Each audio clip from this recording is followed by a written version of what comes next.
Gloire soit rendue à notre Seigneur Jésus-Christ de Nazareth, qui nous donne encore ce temps d'antenne de parler aux êtres humains qu'il a fait à son image. Soyez bénis et soyez salués au nom de Jésus. Nous sommes là pour transmettre ce que nous avons reçu de notre Créateur durant les 14 années de prière, d'intercession en faveur de son Église, de notre nation, la Côte d'Ivoire, et les nations du monde entier. Frères et sœurs, là où on parle de la vie humaine, elle est sacrée. Rien sur terre ne peut donner la vie humaine. On peut tout fabriquer, sauf la vie. Et cette vie-là, elle est sacrée. Elle se construit dans une nation. Ce qui veut dire que la nation est aussi sacrée. Comme la nation est sacrée, ainsi le pouvoir est sacré. C'est Dieu qui donne la vie et c'est Dieu qui donne à un être humain sa nation et c'est Dieu qui donne le pouvoir. Alors, on doit écouter la voix de Dieu. En ce jour, je viens encore suivre la transition. Élection, d'accord, mais la transition d'abord. Je me répète, élection, d'accord, mais la transition d'abord. Nul ne rejette les élections. Nul n'est contre les élections. Mais dans le plan de Dieu, dans le programme de Dieu, pour le bien-être de notre nation, la Côte d'Ivoire, il faut d'abord la transition. La transition qui va aboutir sur la réconciliation. Et après tout cela, nous organisons maintenant les élections libres et transparentes. La nation n'est pas liée à un leader politique, ni à un parti politique. Donc, nous autres, quand on s'assoit ici pour parler, nous ne parlons pas d'un individu ou d'un parti politique. Nous parlons de la vie de la nation. Nous parlons de l'avenir de la nation. Nous sommes tous fils et filles de ce pays et nous sommes tous participants, bâtisseurs de cette nation. Chacun travaille de son côté selon que le Seigneur lui a donné pour qu'ensemble, on puisse construire une belle nation. Mais il faut qu'on s'écoute les uns et les autres. Et on finira par se comprendre et on bâtira une nation dans laquelle chacun de nous sera vraiment heureux. Écoutons un peu la voix de Dieu. Écoutons un peu l'orientation que Dieu nous donne. C'est vrai, le pouvoir, quand on a ça, on est au sommet. Mais le pouvoir n'est pas éternel. Le pouvoir a toujours une fin. Nous venons ici pour parler de la transition. La transition dont on parle, ça ne date pas d'aujourd'hui. La transition devrait se faire en 1990. 1990, que la transition devrait se faire en Côte d'Ivoire par l'introduction du multipartisme en Côte d'Ivoire. Ça devrait se passer sur une voie de transition. C'est là que nous avons échoué. C'est là que nous avons raté. C'est là que nous avons manqué. Et jusqu'à là, ça nous suit jusqu'à aujourd'hui. Qu'est-ce qui devrait se passer en 1990, au temps du père fondateur de ce pays, Félix Houphouët-Boigny? Gbagbo Laurent a été l'instrument que Dieu a utilisé pour proposer l'idée du multipartisme au lieu de parti unique. Alors, ça a été accepté difficilement. Mais Houphouët-Boigny a fini par comprendre qu'il faut écouter Gbagbo Laurent. Il a fait appel à Gbagbo, à l'exil, il est venu. Et il s'est entretenu avec son fils. Mais il a manqué de discernement. Je peux peut-être me donner, dire qu'il a manqué de sagesse. Sinon que Houphouët-Boigny, c'est un grand homme sage. La sagesse donc qu'il a manqué là, il devrait accueillir le multipartisme comme quelque chose qui était bienvenu. Parce que lui, son règne depuis 1960 jusqu'à 1990, il a vraiment régné. Donc, il devrait accueillir le multipartisme comme quelque chose qui était bienvenu. Et lui, il faisait appel à chaque fils et fille du pays qui sent en lui la capacité de diriger le pays, qui sent en lui la flamme de se présenter aux élections présidentielles. Alors, chacun allait se présenter. Maintenant, lui, il allait créer une commission pour organiser les élections pour que Gbagbo Laurent, Guéhi Robert, M. Alassane et M. Henri Konan Bédié et bien d'autres qui veulent ou qui se sentent capables de diriger le pays, de pouvoir poser les candidatures. Lui, en tant que père de nation, il devrait se retirer et organiser les élections. Celui qui gagnait, lui, il allait maintenant être garant de ce gouvernement qui allait diriger sous ses yeux et organiser les autres pour que la paix qu'il a pris le temps pour construire, cette paix-là puisse être conservée. Comme il n'a pas accepté le multipartisme, comme il a refusé le multipartisme, et que c'est par contre-cœur qu'il s'est engagé, lui-même, il a préféré se présenter avec Laurent Gbagbo. Et c'est ce qui s'est passé. Après sa victoire, en 1993, il décède.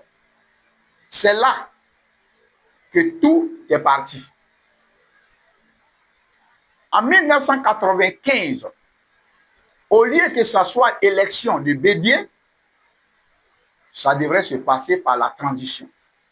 Malheureusement, cette transition n'a pas été faite.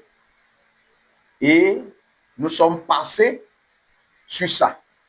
En 2000, il devrait se passer la même transition. La transition n'a pas été faite. M. Gbagbo Laurent a été élu. Et il organise la forum de réconciliation. Parce que pourtant, chacun de nous sait bien que il y a tellement de frustration. Il y a tellement de chocs dans les cœurs envers les uns et les autres qu'il n'y a pas l'entente. Donc, les choses devraient commencer à zéro, si on peut le dire ainsi, par une voie de transition pour organiser la réconciliation. Et après la réconciliation, et on pourra maintenant parler des élections. Mais on est concentré sur les élections. On est focalisé sur les élections. Et tout le monde a l'espoir que si on change de gouvernement ou on change de président, les conditions vont changer. Non, le nœud n'est pas les élections. Il faut d'abord la transition. Il faut d'abord mettre tout au compteur zéro, comme on peut le dire ainsi, pour pouvoir faire une évaluation, pour pouvoir revoir certaines choses et maintenant, pour lancer maintenant les campagnes qui concernent les élections. En 2000, puisque ça n'a pas été fait, ça va donner résultat la rébellion. Cette rébellion va nous conduire jusqu'en 2005. 2005, au lieu que M. Laurent Gbagbo quitte le pouvoir pour pouvoir organiser la transition, ça n'a pas été aussi le cas. On s'est concentré plutôt sur les élections. Cela nous a conduit en 2010. 2010, au lieu d'organiser encore le gouvernement de la transition, alors on fait un semblant, pendant la rébellion, on fait un semblant de gouvernement de transition. Ce n'est pas de transition, donc il faut pour notre nation. Une transition, donc les partis politiques sont regroupés et chacun occupe les postes. Non, chacun veut se ravitailler. Chacun veut ravitailler son parti. C'est tout. Sinon que ce n'est pas pour le bien-être du pays de telle transition. Donc, on a organisé comme gouvernement de transition. On a vu ici Amara, on a vu Kona Bani, on a vu toutes ces personnes, comment il s'appelle, M. Soro Guillaume, comme Premier ministre. Toutes ces choses, excusez-moi du terme, c'était vraiment c'était léger. Ce n'est pas une telle transition. Donc, il faut à notre nation. Les mêmes acteurs du trouble, et c'est les mêmes acteurs qui se mettent ensemble pour dire qu'on veut régler cela. Ce n'est pas possible. Quand il y a un problème, il y a toujours des médiateurs. Donc, 2010, au lieu que cette transition soit faite, ça n'a pas été fait dans les normes. Et on est parti aux élections. Aux élections, on sait ce que les élections de 2010 a coûté encore à notre nation, la Côte d'Ivoire. Et à partir de là, M. Alassane est venu au pouvoir. Il est venu au pouvoir en 2015. Au lieu d'organiser encore ce gouvernement de transition, il a encore conduit des élections. Et on sait ce que les élections ont coûté encore en 2015. 2020, nous avons écrit, ce n'est pas aujourd'hui que nous, on est en train de parler de transition. Non. La transition, nous, on a commencé à parler de transition depuis 2000 ans, depuis 2000, que j'ai commencé à parler de transition. Jusqu'à ce que le Seigneur puisse créer l'équipe d'intercession en 2011, le 29 avril 2011, et que nous travaillons maintenant ensemble avec les frères et sœurs dans le Seigneur. Sinon, que nous avons reçu la transition depuis 2000, que nous avons reçu cela, que c'est depuis 90 que la transition devait être faite et que ça n'a pas été.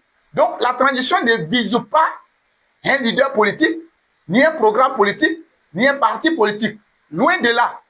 Mais c'est une chose obligatoire que ça s'impose à notre nation. Telles que les choses sont parties, il faut d'abord une pause et organiser une nouvelle équipe qui paraît neutre pour pouvoir évaluer les choses avant de pouvoir continuer encore sur ce qui concerne que les élections. 2020, nous avons parler de la transition.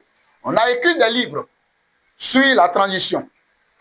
Vous voyez là, nous avons déposé partout, que ce soit à la présidence, dans les différents partis politiques, les chefs et rois, partout, dans la société civile, nous avons déposé cela.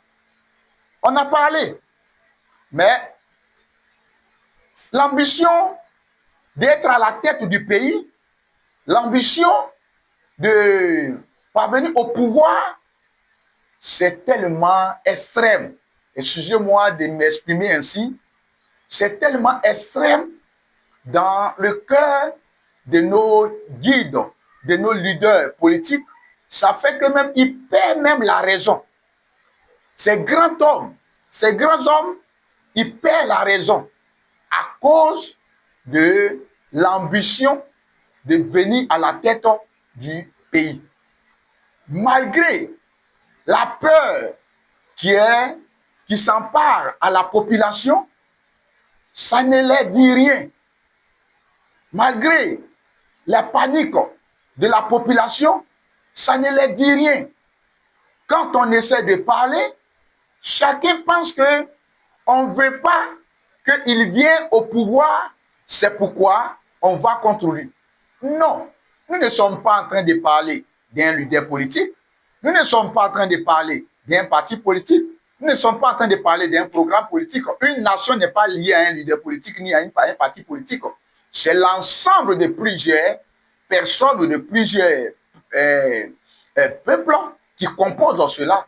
Donc, on ne peut pas le lier à un programme politique. Donc, il faut qu'on arrête de se mettre la pression que c'est les élections qui vont venir changer cette situation que nous vivons. La population a peur. La population est paniquée. La population est troublée. Ça crée des AVC. Ça crée des tensions. Ça crée des maladies, des morts.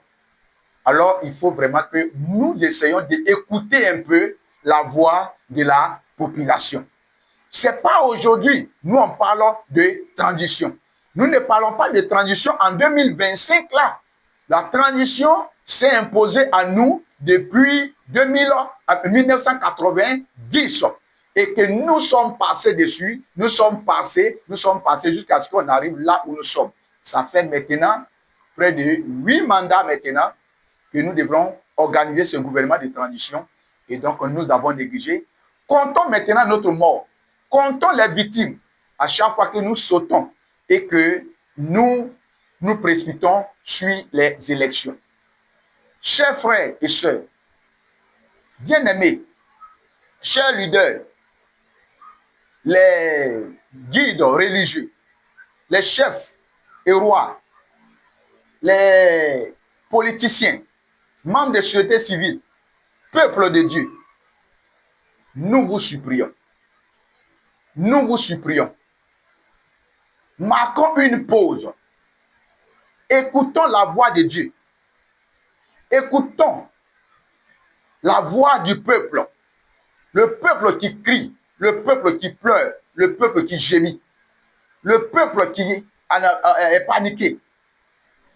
Écoutons un peu et mettons ce gouvernement de transition en place cette année 2025 pour voir comment ira notre nation.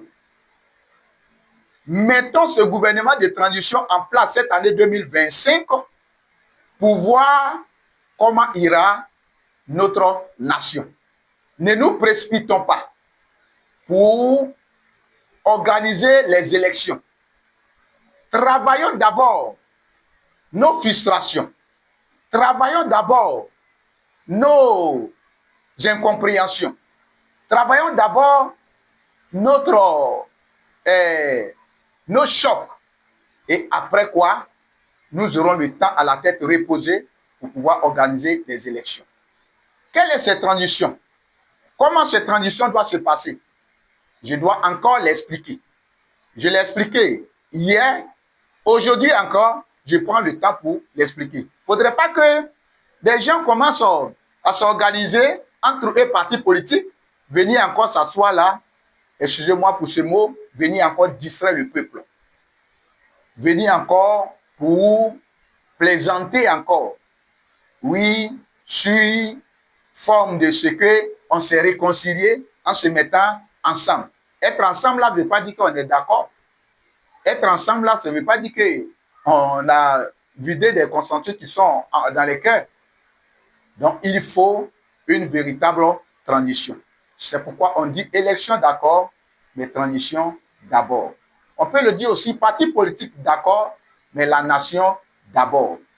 Alors, pour ce faire, à la fin du mandat du chef de l'État, son Excellence M. Alassane Ouattara, à la fin de votre mandat, donnez le pouvoir à l'armée. N'organisez pas les élections. Vous êtes un grand homme. Et nous savons ce que vous êtes en Côte d'Ivoire et dans le monde. À la fin de votre mandat, ce qui sera idéal pour vous et pour notre nation, ce qui vous rendra grand et rendra grand notre nation, c'est de donner le pouvoir à l'armée. Ne forcez pas. Ne forcez pas. Même que ce soit toi-même tu veux te présenter, que ce soit même quelqu'un d'autre que tu veux présenter, mais ce n'est pas le moment. Ne continuons plus sur erreur sur erreur. Ne continuons plus sur faute sur faute. Mettons un thème à cette souffrance de la nation. Notre nation a tant souffert. Donc, à la fin de votre mandat, donnez le pouvoir à l'armée. L'armée reçoit le pouvoir. L'armée aura deux grandes missions. La première mission de l'armée, c'est d'assurer la sécurité des biens, des familles sur toute l'étendue du territoire. Sa deuxième mission, c'est organiser le gouvernement de la transition. Ce gouvernement de la transition, ce n'est pas l'armée qui doit faire la transition. Ce n'est pas l'armée qui doit travailler, qui doit faire la transition. Lui, il a deux rôles, c'est d'assurer d'abord la sécurité et deuxième, c'est d'organiser le gouvernement de la transition. Le gouvernement de la transition organisé, il faut d'abord que nous connaissions d'abord les membres des personnes qui composeront ce gouvernement de transition. Quels sont ceux qui composeront ce gouvernement de transition? Nous avons les guides religieux. Premier point. Nous avons deuxième, nous avons les chefs et rois traditionnels. Et troisième, nous avons les membres de la société civile. Et quatrième, nous avons l'armée elle-même. Donc voici l'équipe, voici la classe de personnes qui doivent composer ce gouvernement de la transition. Lorsque le gouvernement de la transition sera organisé, le gouvernement de la transition aura, je peux dire, 4 grands rôles, sinon 5 grands rôles.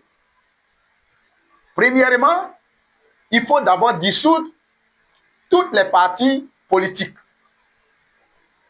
D'abord, dissoudre toutes les partis politiques. Afin que les partis politiques, que personne ne prenne parole publiquement au nom d'un parti politique, mais que les partis politiques font leurs réunions dans le secret. Mais nul ne prendra parole de façon officielle au nom d'un parti politique. Deuxième rôle, mission, il faut organiser les 6 gouvernements qui ont été dissous pendant la construction de la nation. Les 6 gouvernements. Ces 6 gouvernements sont chef de la famille, chef du petit tribu, chef de la grande tribu, chef du village, chef canton et chef de la région. Alors, il faut que l'autorité de ces chefs-là soit restaurée. Bâtir les 6 gouvernements, c'est restaurer l'autorité de ces chefs en établissant la cartographie qui concerne les territoires, afin que chaque chef ait le plein pouvoir sur son territoire. Deuxième, il faut que le chef ait l'autorité sur le peuple qu'il dirige. Troisième, il faut que le peuple, le chef ait la loi. Il faut qu'on ait des lois votées dans nos petites tribus, dans nos grandes tribus, dans nos villages, dans nos cantons et dans nos régions, avant de parler de la loi de l'Assemblée nationale.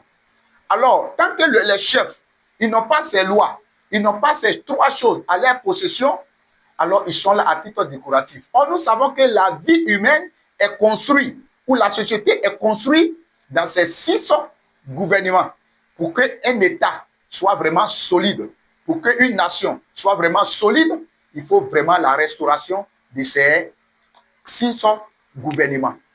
Alors, nous voyons la division dans nos familles, nous voyons la division dans nos villages, nous voyons la division dans nos régions. Alors, on ne peut pas bâtir une nation avec ça. Mais on veut se réconcilier de façon nationale. On parle de la réconciliation nationale. Mais en réalité, quand tu rentres dans nos familles, nous sommes en queue de poisson. Et cela nous fragilise. Ce n'est pas le bien matériel qui est le plus important. Mais organiser l'être humain, organiser même la société, c'est là le vrai combat. Parce que chaque être humain sort d'une famille. Chaque être humain vient d'une famille. Même quand tu sois voleur, que tu sois président, que tu sois ministre ou député, je ne sais, tu as d'abord une famille. On doit apprendre d'abord à respecter le chef de nos familles. On doit apprendre d'abord à se soumettre à l'autorité et à des lois de nos familles avant de parler du chef de l'État et de parler de la loi nationale. Alors, ils ont cette mission, cette lourde responsabilité d'organiser ces 6 gouvernements. Ensuite, c'est de réorganiser. Deuxième mission, c'est d'organiser. Deuxième mission, c'est d'organiser. Sinon, troisième mission, c'est d'organiser notre institution. Nos institutions sont mal gérées. Regardez, je prends juste un petit exemple. J'ai un petit problème à la justice. Un petit problème à la justice, même simple petit problème de terrain à la justice.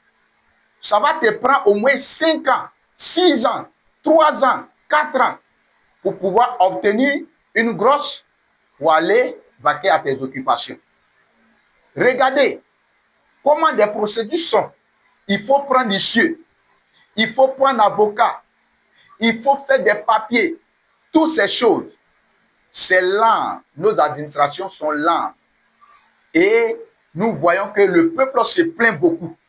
Et il y a beaucoup d'escroqueries dedans. Il y a beaucoup aussi de, comment on appelle, corruption dedans. Il y a tellement de personnes qui ne devraient pas occuper des postes, qui occupent, qui n'ont pas la compétence, et même ils ne sont pas appelés à ces postes-là, mais par favoritisme ou par connaissance, ils accèdent à ces postes et c'est compliqué. Cela fait murmurer le peuple. Quand tu vas dans nos hôpitaux, nous avons tous ces problèmes. École a des problèmes. Nous avons problèmes de l'agriculture, toutes ces choses. Donc, ça ne va pas. Nos institutions ne vont pas bien. Et c'est là l'un des piliers qui fragilise notre nation. Donc, ce gouvernement de la transition doit prendre le temps pour restaurer cela. Et quatrièmement, mission qui est, il faut établir un chef de l'état-major pour que lui, il a pour mission l'assainissement de l'armée. Une armée doit être républicaine. Mais malheureusement, nos armées est partagée ou est divisée dans les partis politiques. Des militaires qui ont des partis pris, des gendarmes qui ont des partis politiques et toutes ces choses. Alors, cela ne peut pas faire avancer ou tu ne peux pas rendre une nation solide. Donc, il faut réorganiser notre armée. Nous avons aussi des personnes qui ont pris des armes. Quand au temps de la rébellion, toutes ces personnes sont rentrées dans l'armée. Nous avons aussi des étrangers qui n'avaient pas le droit d'être dans notre armée, qui sont dans l'armée. Toutes ces choses-là, ça fragilise une armée. Or, une armée fragilisée dans une nation, la nation est en danger.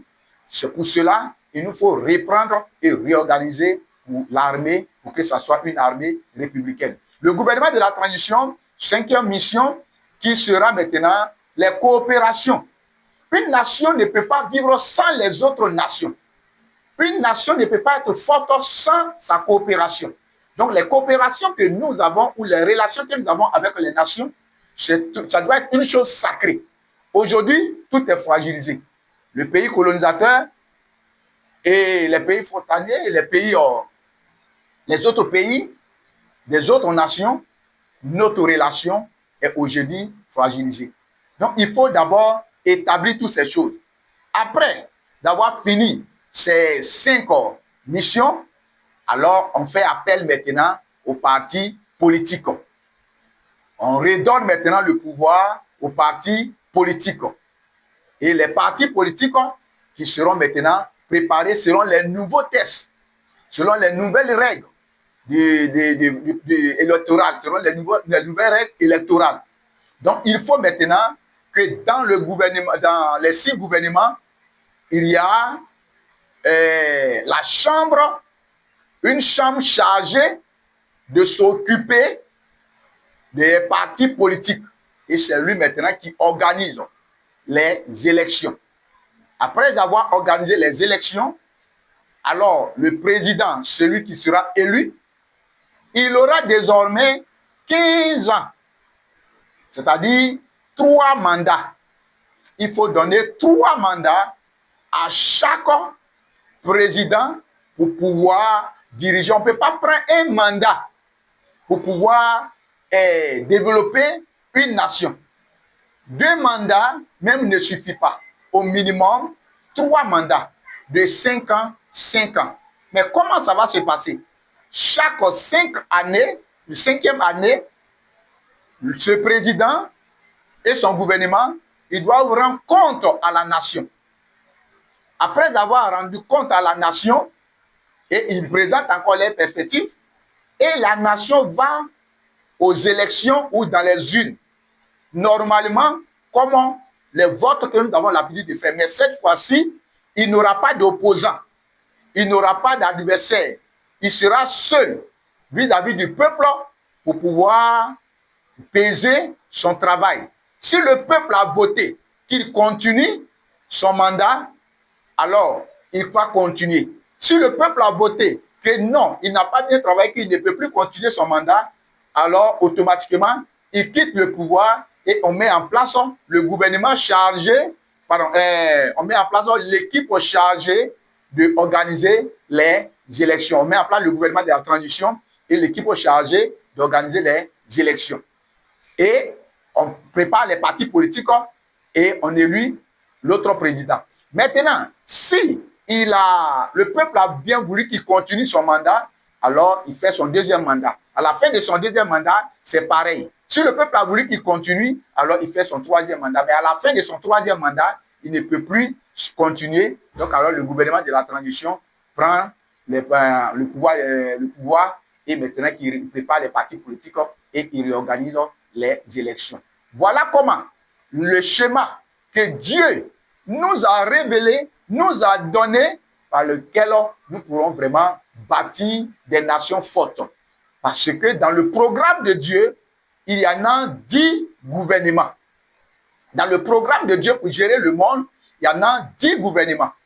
Alors, les 10 gouvernements sont le foyer, le chef de la famille, le chef de la petite tribu, le chef de la grande tribu, le chef du village, le chef canton, le chef de la région, le chef de l'État et le chef du région continent, le chef du continent et le chef mondial. Voilà les 10 gouvernements que nous prendrons le temps pour travailler, pour vous expliquer ce que les 10 gouvernements que Dieu a établis et que chacun de nous le sait, que ce que nous venons de citer n'est pas les recherches ou n'est pas l'étude d'un être humain, mais que c'est Dieu lui-même qui a établi les choses comme ça, mais nous avons dissous ça, et c'est ça qui fragilise le monde.